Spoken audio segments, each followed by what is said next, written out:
Zəhra xanım, bizə çox xoş olduq ki, Afrikada yaşayan Azərbaycanlı ilə görüşdük. Sizi Vətən Uzaqda deyil proqramında sevə-sevə salamlayırıq.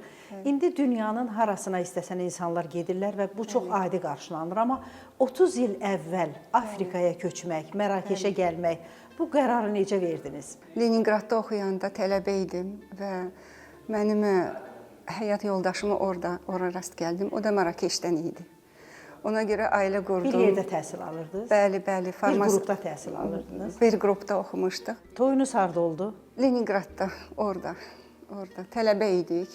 Sonra Mərakeşə gələndə bir balaca toy, bunların adətlər elədilər, ailəsi mənə elədi, qəşəng balaca toy elədik. Heç evinizdə sizə etiraz oldu mu ki, getmə, Azərbaycandan getmə, uzaq ölkəyə getmə, ərəbə getmə? Anama dedim ki, Mərakeşi istəyirəm, sevirəm, getmək istəyirəm ona.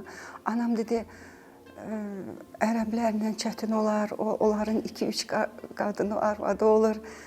Qorxuram, dedim, yox, bizə oxşayır, bizimki kimidir, çox tərbiyəli oğlandı. Qardaşım rəhmətli dedi, qorxmursan, gedib sənin nömrən 3-cü olar orada, demişdi mənə. Dedim, yox, mən cavanam, o cavandır. Onun vaxtı olmayıb, o birisi arvad eləsin özü üçün. Biraz etiraz vardı, doğru deyimsə. Olsa necə olardı Zəhra xanım? Qayıdardım. İşləməsəm də burada qayıdacaqdım Azərbaycana. Çünki qadın burada ərəb müsəlman ölkəsində işləməsən, mən burada qalmazdım. O cür ailədə yaşamazdınız? Xeyr.